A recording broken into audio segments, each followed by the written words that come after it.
goal was to shoot it so that the head, the eye, the bill are all sharp, which this one is, and then I just wanted it to melt away after that. Once I kind of saw how they were flying in the areas they were flying through, I was able to change my position to take advantage of it.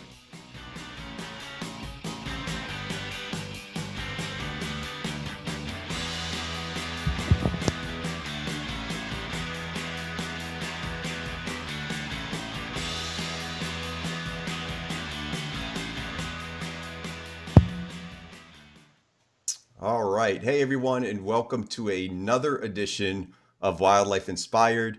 I'm your host, Scott Keys, and today I'm joined by my longtime friend and excellent photographer, Ray Hennessy. So, Ray, say hello to everybody.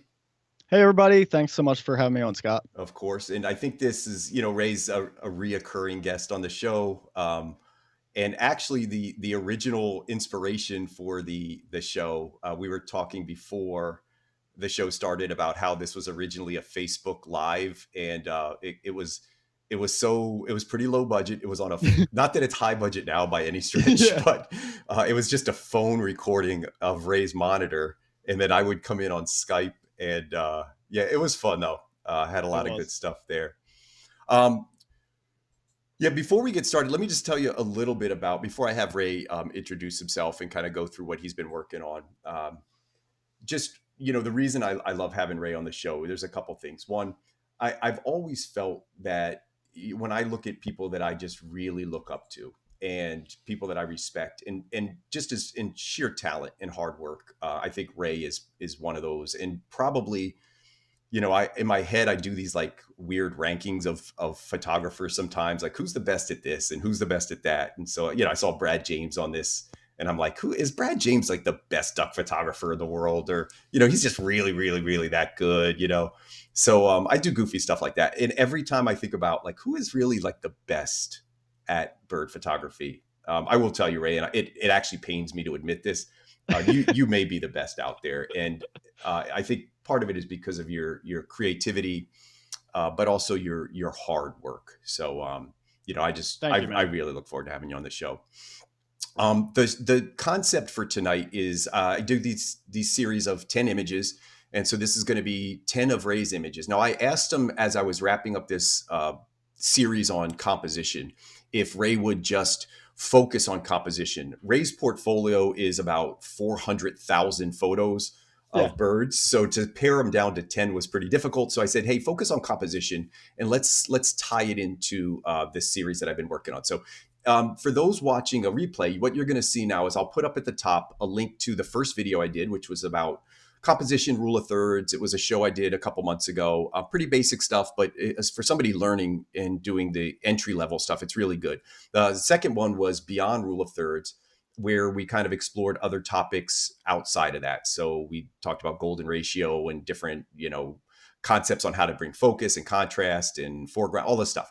So some of that will tie into when I go through Ray's. And I've obviously looked through the 10 images. So as I went through these, I was reinforcing some of these concepts. So I think the show will work out really well. And of course, just having Ray on here and having some good banter, I think is going to be great. So Ray, for those that don't know you, just a little bit about, how long you've been doing this and where you live and kind of what you do with your photography. So go ahead. Yeah, sure thing, man. It's funny. I was just thinking about this earlier today. I was talking to somebody and I realized I've been doing this over 15 or just almost 15 years now, wildlife photography, which is kind of wild. So, I've been doing it for a while. I live in Southern New Jersey. I have family down in Florida, so I spend usually a month or two down there in the winter. So that kind of gives me some variety as well. And the main thing I try to do with my bird photography is to just do something different, and usually for me, that means, one of my favorite things is small in frame, getting real interesting with composition and a lot of different lighting. And a lot of my lighting uniqueness, I would say, kind of came from my portrait background. So, I was a wedding photographer for 10 years as well, prior to this, to doing wildlife full time. So right now I'm just wildlife full time, running lots of workshops, getting out there, shooting as much as possible, and absolutely loving it. Yeah. And I've got your website on the screen now. I do want to, just kind of remind people that, Ray does this, is one of the few people I would say locally that I know that does this full time. So this is a profession, runs a lot of workshops, does a great job with that. You've also had, you just recently got featured in Living Bird. Yeah, well, I got to do an assignment. They actually hired me to shoot an assignment last summer for salt marsh sparrows. That some scientists were doing some studies with them because they're very endangered. There's estimates that they're going to be gone within 50 years, which is crazy to think that soon, you know. But anyway, yeah, they hired me to go out, and it was like my first assignment gig, which was real exciting. And I got a bunch of images published in the magazine, and now I'm actually out shooting for some more stuff to be in some future issues of the magazine. So that was really cool. Yeah, and you've been doing a lot with warblers lately, right? It sounds like you've had an Yes. incredible early season. I mean, it's not even like, to me, I barely seen them. Scott, I've been shooting And you're warblers lighting over them a up. month now. Yeah, yeah, it's Yeah. unbelievable.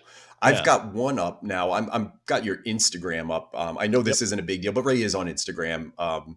So Ray Hennessy underscore wildlife, but it just comes up when you type Ray Hennessy usually. Yeah. You've got this whole series of warbler breath, Yes. That's been, which is yep.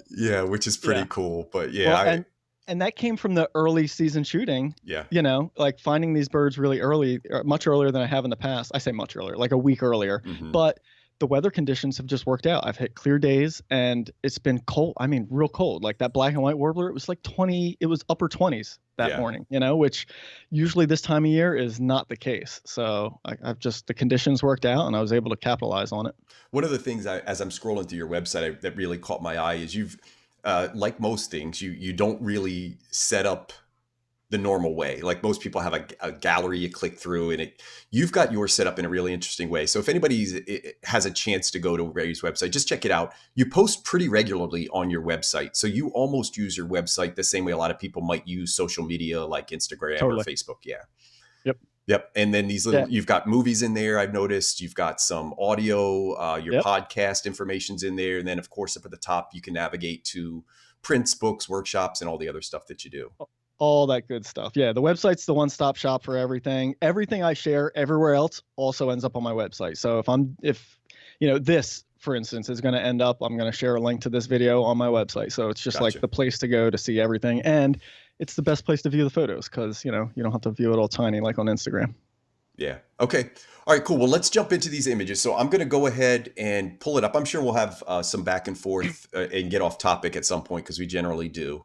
That's But what we do. yeah, I'm going to pull up your first image here. I've got your hooded warbler up. And so for each of these images, anything you want to talk about, if you want to talk about the story behind it, certainly we're going to focus a little bit more on composition, but really why you chose this as one of your favorites for this segment. So hooded warbler, what do you got?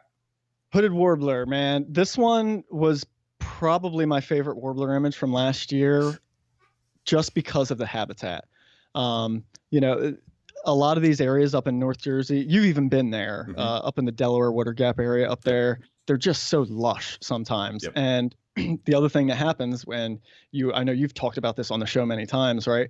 When you go out and shoot in these inclement weather, these rainy conditions, man, things take on another level of color and saturation and all that. And it's probably hard to see sometimes when it's real small on the screen, but this hooded warbler was soggy. It was soaking away. It was raining all morning, and me and a friend were working with this bird, hanging out in its territory, and it was bouncing all around. It gave us some really good shots. I even got some unbelievable close-ups, like frame-filling shots that are nice. But when it landed out on this mossy log, and just for a second, it just bounced out, gave a song, and then on it went.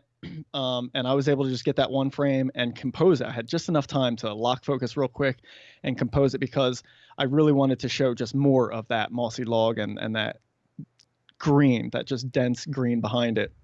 I was thrilled that it was small in the frame because if that was close, I would have lost so much context of showing off the habitat of this bird. And to me, this photo just shows off that, and that's what I loved about it.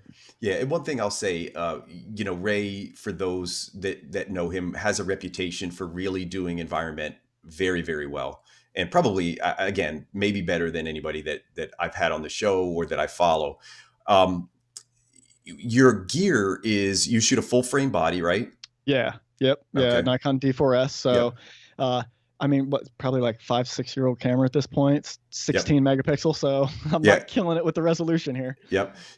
And you tend to now. Do you think that forces your style a little bit because you don't have the ability maybe to crop as much, or do you think even if you had a 50 megapixel camera, you would probably end up doing the same work? We've talked about this before a little bit. Yeah, I think at this point I would. Now, earlier on, maybe that would have influenced me a different way if I had more of that resolution to crop in on. Mm-hmm. And I got to tell you, you know what also changed it, and I noticed this was when I went from a regular resolution screen. I had a big, like I think 21, 22-inch monitor that was good. When I went from that to an even larger screen, but it was a high resolution screen. What happened was when you zoom in on these really high resolution screens, the image doesn't like punch in like it used to. Mm-hmm. You know, it's I can view my images full screen at 1 to 1 pixel and see all the detail, and it's actually not zoomed in on the image at all. I can see the entire thing on my screen still, which is crazy, right? Right. But that actually changed how I crop things, because now every time I cropped it too much, when I would actually click zoom in on the image, it would get smaller on my screen. Right. Like that's the behavior that would happen.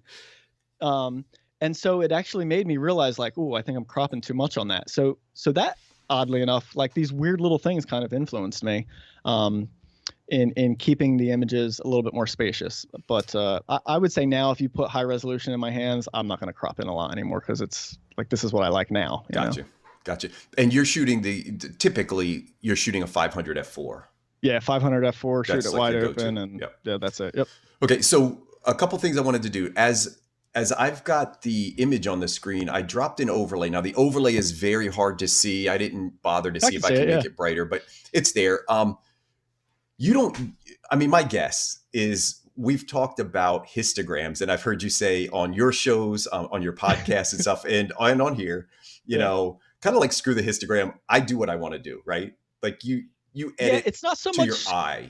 Yes, that's it. I'm a visual editor and a visual shooter. I don't really care at all what the numbers say. Yep. I'm just going for what looks good to me. You know, and if the numbers are good, great. If not, I don't care. Yeah, and I would also speculate that when it comes to composition, you are not composing with necessarily a methodology, but you're composing to what feels right. Like you go more off of visual and gut and maybe trying to be different rather than say, let me be conventional.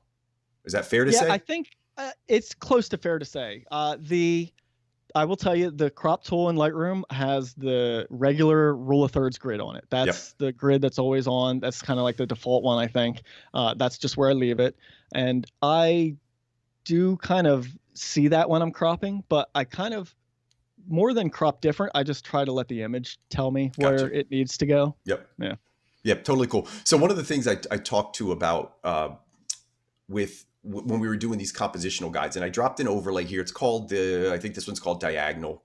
But it's so interesting that when somebody who has a good composition, even if they don't use one of the compositional guides that I talked about in my other video, sometimes they just work naturally. And if you look at where this hooded warbler is on this grid, it is literally perfectly centered into the V of this compositional guide. So I just thought that was neat. I went through all 10 of your images. Some of them worked really, really well as examples like this. Some of them you were just too far out of bounds and I couldn't find a guide that worked for them. It doesn't mean they weren't good. They were so beautiful. Yeah, no, I got you. So we'll get to this second one. Now this was a little bit more from a compositional standpoint. I felt this was a pretty, I don't want to say standard, but kind of a pretty, for you, pretty normal composition. Yeah. Gorgeous image. The hooded merganser, right? Yeah, hooded merganser. Yeah. And you know what dictated the composition on that was the foreground, you know? Yep. So I was in the floating hide. So I was sitting in the water for like a couple of hours in the middle of winter. And because I was in that hide, I was able to have my camera, literally 2-3 inches off the water. So I was able to get all that beautiful foreground bokeh. Yep. And that was what it was all about. It was all about maintaining that. And if I'm not mistaken, I'm pretty sure I shot this center point composition, like I had the center focus point on the bird, was just tracking it. It flapped. I probably didn't recompose in camera because I didn't have time. And I think I just, shifted it to put it on a third in post, and that was it, Yeah. This is another interesting one because I dropped a grid over this. This is actually the golden ratio grid, but it's literally like dead on it's a little off rule of thirds. So I'll show you a difference between, for the people watching, the rule of thirds grid looks like this is an even third in every area, and then the golden ratio is a little bit tighter in the middle, but this duck actually fell almost perfectly into that one. So again, Nice. I'm 2 for 2 on you Yeah. composing and hitting one of my compositional guides that I talked about on the last episode. Yep. This image, was there something special about this image? I want to say this. Did you put this in an award or something at some point? I think either this one or one similar to it got Audubon Top 100. Okay. Yeah. All right. Yeah. Which I know means so much to you. Oh yeah. I know. So here we go. The next one. This is a great egret, and this is a little bit of a silhouette. Again, this one isn't crazy in terms of composition. Kind of rule of thirds. It's a little bit off to the side on Yeah. the right hand side. But tell me, is there a story behind this one as well?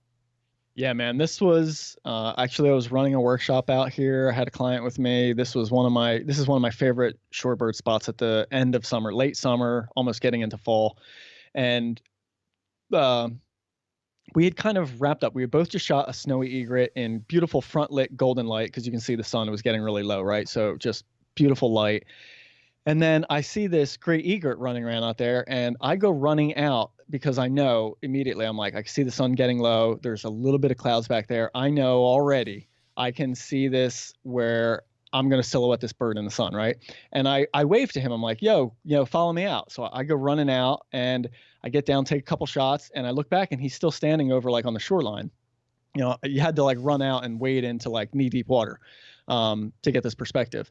And so I yell over, I'm like, come on out. And then I shoot a couple more, and then I look over, and he's still standing there. And I'm like, are you okay? And he's like, yeah. I'm like, get out here now. I'm getting like forceful. I'm like, because you do not have any idea how good this scene is looking. And he gets out there. He's like, I was wondering what was going on because I didn't see anything happening out here. And I'm like, look. And I'm like, I tell him some settings real quick. I'm like, yeah, shoot the silhouette. And he takes the shot, and he's like, oh my gosh. So it was a great lesson to me to say, all right, I'm so used to just being able to see things a certain way.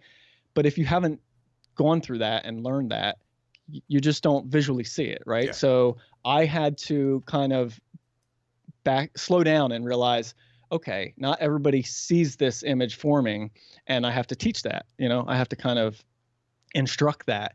And once he saw it and was able to take it, then he was like, oh wow, now I see. Yep. But compositionally on this one, I don't think this is how I composed it, man. I don't think I cropped this much, if at any, in post. Yep. This was give the bird space in front. It's a beautiful scene. I'm just gonna I know that in this silhouette, this bird can be tiny in the frame. It doesn't need to be big, and just let the scene speak for itself. Yeah, and I think that's one of the things that's really great, and people can. I think a lot of bird photography is center composed only because of the nature of what it does. You don't know which way the bird's going to face. You don't know what's going to be doing, especially with songbirds. When you start getting into these waders, and sometimes with waterfowl as well, when they're slower moving or stationary, that's when you can really start to think about composing in camera and taking advantage of the entire frame. So yeah, really, really great job. I thought maybe you did the composition in frame with this one. But yeah, gorgeous image. I think one of the things you have a huge advantage of, and for those people that only shoot once a week, twice a month, when that light is a certain direction, there's a natural tendency to not take chances. Right. Correct. So I put the light at my back. The light's good. I'm going to get my good portrait of this species, and I'm not going to risk moving around to it, shooting it backlit, shooting a silhouette, and risk that maybe this thing doesn't turn out at all and I get nothing. So I think you've shot so many species that to you, that I'll call it regular light can probably feel boring. Yeah, hands down, 100% agree with you. Like a lot of these chances I wouldn't take unless I already had the portfolio of that quote unquote regular light of those species. Right. No doubt. Yep. All right, let's get on to this other one. This is an Indigo Bunting. Yeah. Hate these birds. Why? They're so hard to photograph. They're not that so hard. sketchy. These birds, I'm telling you, dude, I worked so hard to try and get one of these birds in this field. It was unreal. Yeah. Anyway. Yeah, I think I get them up at in fall, they hang out at my hawk watch, and sometimes I'll get them just kind of popping around at eye level Yeah. up there, and they're pretty common around some of the grassland fields. So when I'm out shooting sparrows, I get pretty good looks at them out there as well. But what first of all, striking color combination, right? This really Yes. beautiful green and this gorgeous blue. One of the things I will tell you, we talked about the use of foreground to create focus, and when you look at this, even though it's well off centered, your eye is naturally just going to find it, and it's because there's really, even though there's some really nice patterning in there, so it's not like a solid wall of color. It's so soft and muted with the Yeah. foreground. Now, I assume you shot this through like a little, like a little peephole in the Yep. Okay, Oh yeah. Totally, man. Yep. yeah. Now, Yeah. go ahead. Oh, I was just gonna say, yeah, the bird was just in and out of this field. It would go up high on some trees along the edge, sing, sing, sing, and then come back down in the field, do a little feeding, and then just kept repeating the pattern. So, just a matter of, is this damn thing going to come down and land anywhere near where I can get a shot? And you can see those thorns that it's perched on. Yeah. The whole field was that. So it's just me. Every other step, I'm just getting torn up, trying to move through this field and find any opening to shoot the bird on. And I got some nice shots of it, perched on the top of some of this stuff. But this was definitely a look I wanted, which was that immersed in the field. Just to me, this kind of shot gives you that look of like you're just peering into its world, right? Yeah. You're down on its eye level, you're in the habitat with it, and you just get this peek into its world. Yeah. And everything else, like you said, like you already described, right? It's all blurred out and isolated right on that bird. And that's such a great look. But I mean, so hard to achieve. This is one of those times where, like, if I was on a tripod, it's just not happening, because Exactly. got to be able to move, So I think I was on my monopod. If not, I may have even ditched my monopod and just gone handheld on this, just because I needed, like, there's the bird. I have to move myself to find an opening and get a shot. And that's just the way it worked, Yeah. And this was another one composed in camera, like locked focus on it, Beautiful. Recomposed, and just shot it like that. Yeah. And now when you explain how, when you say locked focus and recompose, just explain how you're doing that real quick, because some people, there's a couple different ways to do that.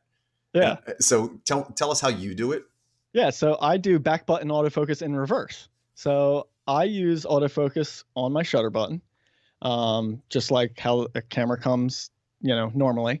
And then I'm always on continuous autofocus because, birds are always moving. But when I want to recompose, I hit the back button. It locks autofocus for me, stops it right there, and then I just recompose. So you get the benefits of what everybody else kind of considers back button autofocus, except I still get to use my shutter button for focus. And I personally, well, number one, back button autofocus didn't exist when I started shooting these things. That only came along after I had been shooting long enough that making that switch just wasn't intuitive for me. Mm-hmm. And it's the same thing. It's the same thing, just a different way of doing it. Right. And the other way to do something like this would be then to also, you could move your center point. So you could take it, the actual focus point. Yes. Using joystick or whatever, Yeah. and actually move the focus long. point. It does. I do that a little bit with waders. It's very, very difficult to do with songbirds. Yep. Sometimes with waders, I was shooting that northern flicker today, and I was finding myself, instead of recomposing, because he was kind of moving, his focal plane was changing a lot. I would just and I knew he was going to face the same direction the whole time. So in that case, it was easier for me just to move the focus point and put it on his head, and move the focus point off to the left. So yeah, there's a couple different ways to do it. So you can use the back button focus. You can use Nikon, it's AEAL as a lock feature. So it locks your focus there, or you could just actually move the focus point. And with something like this, always single, I would assume with songbirds, you always shoot a single focus point. I've never used a group for songbirds. Yeah. And I think because of anytime you're shooting through foreground, or there's just a lot of obstacles in the way. If you go to anything bigger than a single focus point with songbirds, I think you're putting yourself at a disadvantage. Agreed. All right. Image number 5. Let me get rid of this. I've got this thing. There we go. Is a burrowing owl. Yeah. Yep. So, like, one of the most difficult birds to silhouette, because they, for the most part, they're facing you, or just even turn to the side a little bit. They just look like a blob. There's like no shape to that bird. And one of the things I know you and I have probably talked about many times is a good silhouette of a bird needs to kind of indicate what that species is, or close to it, right? You got to be able to tell generally what that kind of bird is. And so I got real lucky after sunset. The birds started getting real active. They started hopping up on these perches and then hooting at each other, which made them do these funny postures. And when they hoot, they kind of flare the feathers on their face and stick their beak out. So their beak was actually showing. And I got lucky when this bird gave me a nice profile there. And when I saw that palm tree off in the distance, which the bottom of this frame is just like the black down there is actually the roof of a house. Like, so it's a very urban area, houses all around it. So I immediately knew, like, got to go vertical to include more of that palm tree. As always, I shoot wide open. So I love the kind of out of focus nature of that back there. And just enough so you can tell what it is. Exactly. It's right? not, it gives context. It's not in focus, but it's not so out of focus that you don't really get what it is. So perfect. Yep. Yeah, totally. And, that part, I don't plan. Like, couldn't plan the distance of that tree behind this bird. That was just like, that's the luck part of wildlife photography. But, the planning was, I'm going to face this direction because I want to get a silhouette when he jumps up there. I'm going to go vertical because I love the gradient in that sky back there. Like, that was the main reason for me going vertical initially, was I'm just going to get that smooth gradient of the sky. Then he gets up there. I'm like, oh, look, palm tree, move over, line that up, put him in there, and then get the shot. Yeah. And it's a good example of sometimes where your subject ends up in the frame is because of everything else around it. So, if this sky didn't exist and those palm trees didn't exist, my guess is you don't compose this the same way. Totally. Yeah. Exactly. Yep. Yeah. Great example. One of the things we talked about last week was framing. And sometimes you frame, with leaves in focus or out of focus elements. But this was a really great example of just how you can balance this image by putting something on the other side of the frame. And in this case, it gives it like you said, like a shape and a context. And you kind of feel Florida when you look at it because of those palm trees back there. Yeah. Awesome. And I'll tell you, that's a great point. That bird, his tail is a little close to the edge of the frame there, or the wingtips. And I wouldn't have composed that had it not had the palm tree like filling the other side of it. I would have probably given him a little bit more space over there. Right. Yeah. All right. I'm going to jump onto this next image. Looks like a American white pelican. Yeah, man. Yeah. Fun story on this one. I was on the west coast of Florida in the Gulf. There's this one little spot. There's this real cool trail that I was able to walk out, and I can get in the water out there. It's like shallow flats for a ways out. I mean, I waded out in that water only just past my waist. And you look back and you're like, oh damn, I'm like really off the shoreline at this point. But I don't know if this one was with my 500 or not. Yeah, this was my 500. So I saw these white pelicans swimming down along the shoreline. They were pretty far out, so I waded as far out as I could, and was just kind of trying to bob up and down with the waves, not dip my camera in the water. And the flat light like that, I knew if I exposed for the bird. So the bird was in shade. It was at sunrise, and it was kind of like on and off cloudy. So you'd get sun, then clouds, then sun, then clouds. So the water's showing blue because there's blue sky above, but the sun was being blocked by the clouds. So the sky in the background was just getting blown out, when I exposed for that bird that was still in kind of what you would call the shade, Okay. Because the bird was in a cloudy area, but the background was getting nailed with sun way back there. So exposing for that bird, I knew it was going to blow out the sky back there, and specifically just gave it that space to just have a lot of white up there. Yep. And this is another one composed in camera.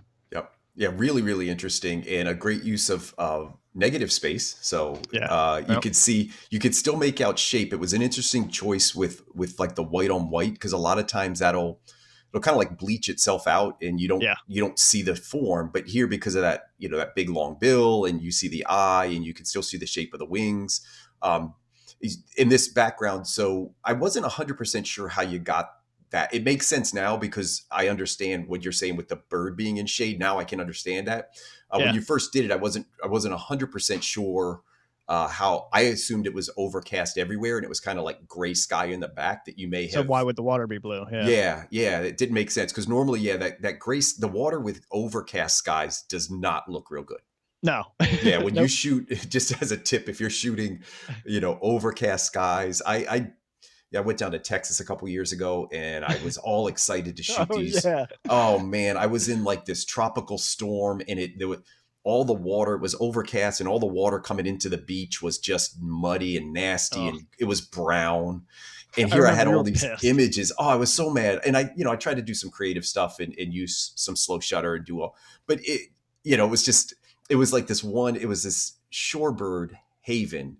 And I was so excited and pumped to shoot it. And then I had those conditions, which is not really, when you're shooting oceans and water and shorebirds, overcast can work, but when you want to show off the water, it's really not a good Sure. look. So yeah, really, really well done. I really like this one. Yeah, thanks, man. Thanks. All right, this is I thought was a mourning dove. Apparently, I was incorrect, so I like it better now that I know what the species is. So what's this species? This is a Merlin down in Florida again. This was this past year, and this was funny. So yeah, there's a great story behind how this came to be, this composition. So I just wrapped up a session with Florida scrub jays. They all like cleared out right before sunset, as they always do every night. And I'm walking back to my car and I see this Merlin perched out on this snag. And it's, the snag is up high over top of everything out in the scrub habitat, right? Most everything is low growth out there, except there's a few taller trees that are dead snags for these things to perch on. So the sun's setting in the background, perfectly clear day, going to be a ball of sun. I'm like, boom, my first idea. I'm going to silhouette this Merlin inside the sun, right? I love doing that lately, trying to fit birds in the sun. He's far enough away. It's going to be a no-brainer. As I try to position myself to line that up, it cannot happen. Like where I had to stand was through such thick scrub habitat and brush that I couldn't get there. I would have needed like a half hour and a machete to clear a path to where I needed to be. And I had, 3 to 5 minutes before the sun was going to be gone. So now I'm like, oh man, what am I going to do? So I take a couple silhouettes of them just as is against the sky. And I'm like, this is just boring. The sky's pretty, but it's just boring. There's nothing here. So, all right, let me just look for anything to make interest. And then it's like, okay, maybe I can shoot through something. So I start moving around, looking for pockets of stuff to shoot through. And then I find this shrub that was, I would guess this thing was maybe 6 to 8 feet tall in front of me. And I duck down and I find a little opening, and then that's the shot, So I couldn't get any closer because of the scrub habitat. And I don't think I needed to get any closer because even that tiny, other than you thinking it's a mourning dove, bird still stands out. Yeah, I see it now that you Yeah. said it's a Merlin. I see it, but yeah, when I first looked at it. So another use of foreground on this one. Yeah. Yeah, Yep. really, Yeah. Shooting right it's through super foreground. I interesting. knew it was going to turn into this bokeh when it's thrown out that far out of focus, Yeah. So the Yep. bush is literally right in front of you. I'm practically touching the bushes with my Yeah. lens. Yep. Yep. Yeah. Yeah, super. Yeah, Yeah. really nice. And it works because while the bird is so far off axis, it's really, really far off the frame. It kind of works in this composition because it's like an image that's cut like two parts of the image. It's like this whole blue scene. And if Yeah. you got rid of the blue part and just focused on the bottom part, you'd actually have I should actually try to run a grid on top of this. I think you'd have a very like standard. Let me play around with this. I I think you're right. didn't do this before the show, but let's see if it works. Yep, there it is. Yeah. So it Rule kind of thirds works. horizontal image. Yeah, it's like a rule of thirds Yep. ish Yeah. horizontal image. So Yeah. yeah, really, really neat. All right, enough playing around with that. All right. This is last year, I think. Or is this year? Yes. Louisiana No, water that's thrush or last year? Yeah. Last year. Okay. Yeah. So tell me what you like about this one. The habitat, man. It's just, this image is composed this way, and it's all about the habitat. That's exactly why I shot this image this way. Louisiana water thrush, if you're not familiar, they tend to live around running creeks and small rivers, and they feed along those creeks on the small aquatic invertebrates and insects, and they go in the water. They'll go right in the rushing water. And so it's very unique in the warbler world. I think, are they the only ones, them and northern, right, that kind of feed in water like that? Well, I'd have to think about it. Those Of two for warblers? sure. Yeah. But it's definitely unique. There's not a lot of warbler species that do that sort of habitat, Yeah. or live in that sort of habitat. So for me, when I photograph them, as much as possible, I want to try and show off this very unique trait of theirs. I want to show off this amazing habitat that they live in. Yep. And so this was another workshop, actually. I had two clients with me. My co-host of the podcast, Ray, he was with me that day, and another friend, I think you know him, Cam. Actually, he's part of the Wildlife Inspired Hub on Instagram. Yep. Cam, Yep. yeah. So those two were with me. It pains me to and say a great photographer, so I'm not gonna say Cam's a great photographer because he's probably gonna Yeah, listen to this at some point. yeah, But yeah, exactly. Cameron, say his last Darnell. name, Darnell. Yeah, Yeah, yep. yeah, very, very good photographer. So if you're not following Cam, try to Yeah, find him either on social media or Instagram or something. But very talented young kid. yeah, definitely.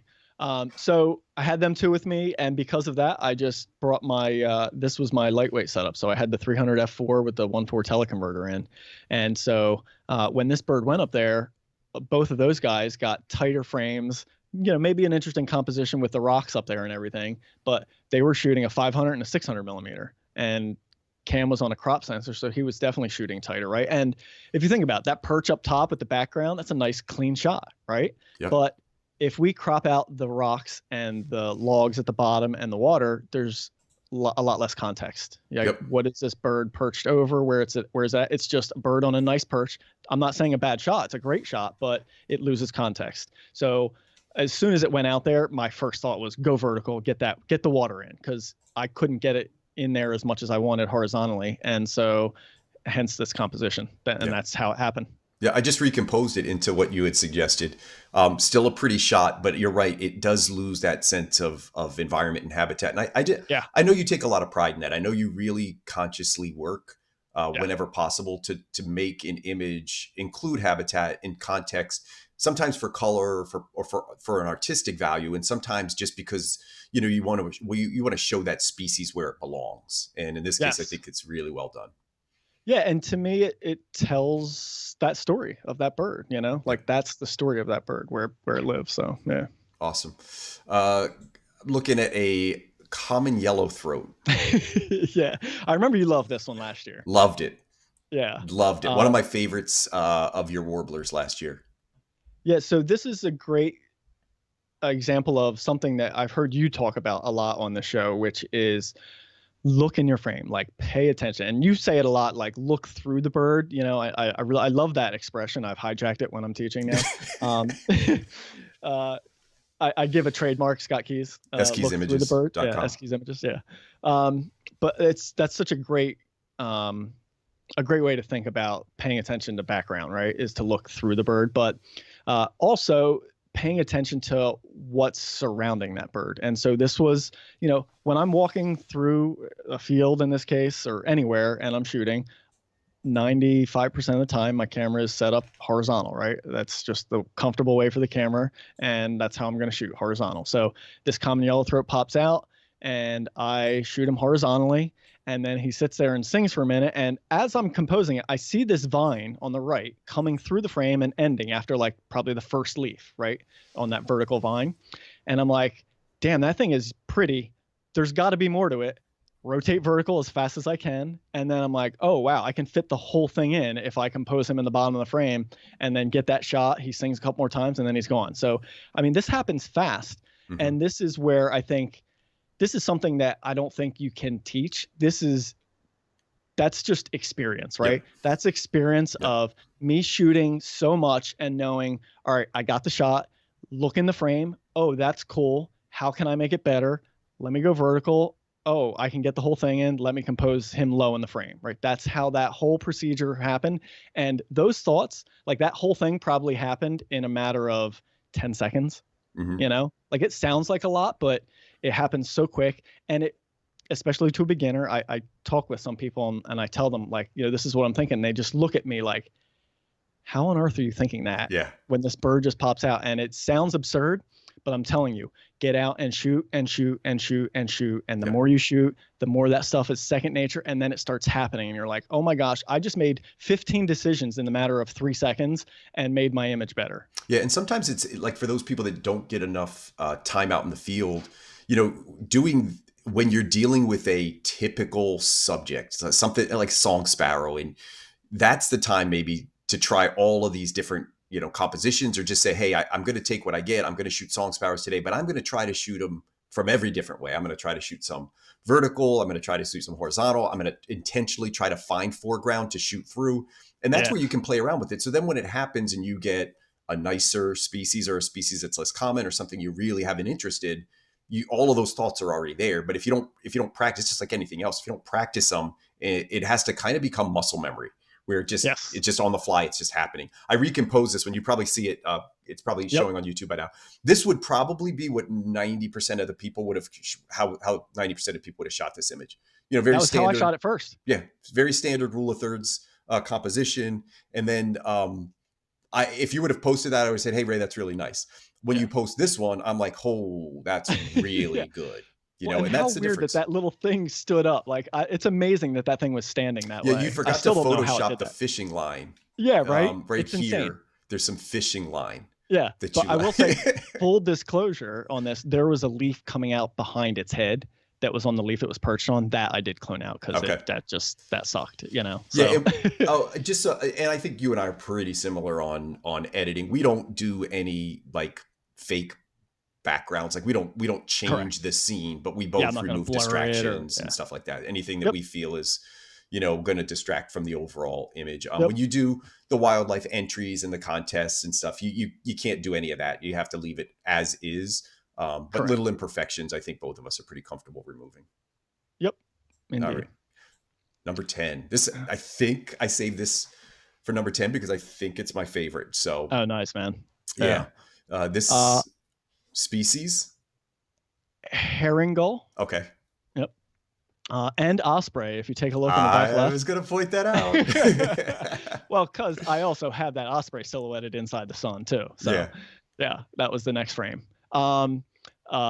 Yet again, another workshop. I had a first-time client with me, right? Really cool, right? This kid, she was 13 or 14-year-old, and her mom contacted me. She's like, hey, my daughter's really into bird photography. We're trying to promote her, keeping up with this and learning more. And I'm like, what an amazing parent to like really encourage their kid to kind of chase that artistic side, right? And so her mom comes up and joins me and tags along, and I take this girl out to do some we went for seaside sparrows and some shorebirds in this marshy area. And we had an okay outing, definitely, went over some concepts, taught her some stuff. And then at the end, I was like, hey, listen, the sun is setting amazing. Let's go see if we can, there was a lot of ospreys flying around and landing. Let's go see if we can silhouette something against this pretty sky, right? So we go walking up. There's an osprey perched in a perfect spot. The sun's going to come down behind it. And we walk over to it. And right as we walk over to it, and mind you, I say walk over to it, this bird is 500 yards out in the marsh still, right? We walk over to line up, and as soon as we get there, it takes off and goes like down for actually where you see this one in the background. And so now the sun is already like just getting low. And I know you've experienced this, Scott. It seems like the sun, when it's high in the sky, it takes forever to move anywhere. When it gets this low in the sky, it disappears so freaking fast. It's not even fun. If you're trying to line something up in it, you had better move. So here we are, we're literally running down this road because it's a marsh with an elevated dirt road, and you only can stay on the road. You can't go anywhere else. It's just, you'll sink into the mud up to your waist, right? So we run down this dirt road. As we're coming up to that, we get to another spot with another osprey. That one takes off. I'm like, oh my gosh. So now I see the gull. I'm like, listen, we're going for the gull. Let's just do that. So we do that because I just wanted to teach her this concept of let's silhouette this bird inside the sun. Let's get your settings right. And, you have to underexpose everything so you get tone in the sky and don't blow out the sun, right? Because it's so easy to expose for the sky, but then the sun is just going to be this white ball instead of a yellow ball. Yep. And so, I'm trying to teach her all these concepts, plus just trying to teach her like, hey, you can make some really interesting things with this kind of lighting. And so we get the gull, and then we see the osprey back on the left on that snag. And then we ran down, hightailed it down there. The sun touches the horizon, goes right behind the osprey. And we actually get that whole clump of trees and the osprey fitting inside the ball of sun, which is amazing. Actually, I got an award in a local contest for that osprey shot. But the snag on this herring gull was like beautiful. good character too. Yeah, and the image has one of the things we talked about in the last episode was balance. This image has great balance. It's not a symmetrical image, but you've got something occupying the right side of the frame where your interest is, but then there's this little thing, and again that little osprey over there adds so much interest because you're checking out this image and your eyes are kind of wandering through, and then you lock in over there and you're like, hey, that's pretty cool, and then you come back to I almost said seagull. You come back to the gull, and you find that. Underexposing for this, how do you, because I know people are going to want to know this. I've had people ask me about this. Do you use you don't have highlight priority? Do you just flat out underexpose like 3 stops? Yeah, I'm looking at the settings right now. I was actually using auto ISO, aperture priority, and I just dialed in -2 2/3 exposure compensation. So that's what I figured about. Normally when I shoot back into the sun like that, it's 2 to 3 stops, and probably 3 stops if there's no clouds in front of it or anything like this. If not, what Ray said, it will be true. And I've had a couple people show me images where like, what do I do with this white ball? And I'm like, there's nothing. Like, I mean, unless you want to Photoshop another one there, that's what you got. There's nothing you can do with this. There's no detail. There's no color. It's gone. So you physically have to Photoshop that to make it something out of it. If you underexpose it, 2, 3, maybe even 4 stops, then you'll get some color, some yellow in the sun. It'll have a shape to it. Do be very careful looking through your viewfinder when you've got a 500 millimeter lens burning the sun into your retina. So you probably have to be a little bit careful there. I get that question all the time. And I got to say, when the sun gets that low in the sky, it's like watching a sunset. When the sun's really low in the sky, you can look at it clearly. You don't even have to squint anymore, right? The power gets cut down so much when it gets that low. So that certainly helps. And then the other thing is, like when I view this on the back of my camera that day shooting it, you literally just see the sun and everything else on the back of the LCD just looks black. Like you have to underexpose this a lot to get that tone in the sun. In the sun. But the nice thing with today's digital sensors, especially Nikon, is really good at having a ton of shadow detail that you can raise in post. And as long as your ISO is low, which it will be because you're exposing the sun here, your ISO is going to be down low. All that shadow detail comes back in post. So a frame that looks black on the back of your camera, other than the sun, you will be surprised how much detail you have back there. So. All right, that was number 10. Here's what I'm going to do for the team. I'm going to start back at number 1. I'm going to scroll through all 10 in the comments. What's your favorite? So I'm going to pull them up one at a time. I have hooded warbler, hooded merganser, great egret, indigo bunting, burrowing owl, white pelican, merlin, Louisiana water thrush. But I cropped that one, so I got to uncrop that one to show the true. There's the Louisiana water thrush, common yellowthroat, or we'll call this herring gull. So in the comments, go ahead and put that down there. And I'd be curious to know why. It doesn't have to be the focus on composition, but if somebody's, liked the composition, if that was the main thing that made you select that image, or just the color. Got somebody with number 10, couple with number 3. We got 2 number 3s. All right. Yeah. Okay. Yeah, that's definitely up there. I don't know, man. It's hard to pick, But, it is tough. When they're all good, it's, Well, and for me, there's no garbage here, by the way. Yeah, there's so much the experience that's what I tie a lot of these shots to, So that great egret, like that was one of my top experiences as well. So yeah. There's always an emotional component. We always say that, when you have a favorite image, it's not always the aesthetically one. Sometimes it's the one you just worked and worked and worked. I'll tell you, the first good Nashville warbler shot I get is going to be my favorite image ever. Because that son of a bitch, man. I'm going on my 4th year trying to get a decent shot of a Nashville warbler. And it's not like I don't know where they are. They just cannot get one photographed. So Mark really likes the seagull. I like that. Oh man, you guys are flooding the comments. Yeah, this is great. I'm trying to keep. It's a good mix of stuff too. Yep. Yeah. Water thrush, yellowthroat. Yep. Yeah. Pretty good mix. Yeah. Nobody likes the merlin. Nah, merlin's out. I don't see any indigo bunting either, or white pelican. Yeah, I really liked it. Wouldn't have been my favorite, but the indigo bunting would have been maybe top 3. Yeah. Ryan Mintz cheats. He puts in 2. Yep. He's indecisive. So Natalia dropped in first and last. Yeah. Oh, there we go. We got an indigo bunting in there. Lisa Marie. Good job, Lisa. There you go. Somebody gave it some love. All right. Thank you, everybody. Yeah, awesome show. Anything you have before I just kind of close the show down? Perfect job on time. Anything you have coming up that you want to talk about or promote or Yeah, I anything mean, new? with the with the world being kind of shut down right now, I don't have any group workshops scheduled. But what I have been doing is a lot of private one-on-one. So it's pretty easy. I take people to I've been working a lot more remote locations this year. Firstly, by choice, I started planning this year that way. I wanted to kind of find places away from people. And then secondarily, because everything else got shut down, right? All the state parks and in New Jersey, all the county parks are shut down. So I didn't have much of a choice but to get more remote. So anyway, my point being, I take one person out with me. We keep our social distance between ourselves, but we're in these remote locations. And I've been photographing and taking people out to photograph just a ton of great warbler species and any other songbirds that we're coming across. And I got southern New Jersey is going off right now with birds. It's such a great time of year to be down here. And then very shortly, I'll be working northern New Jersey as well.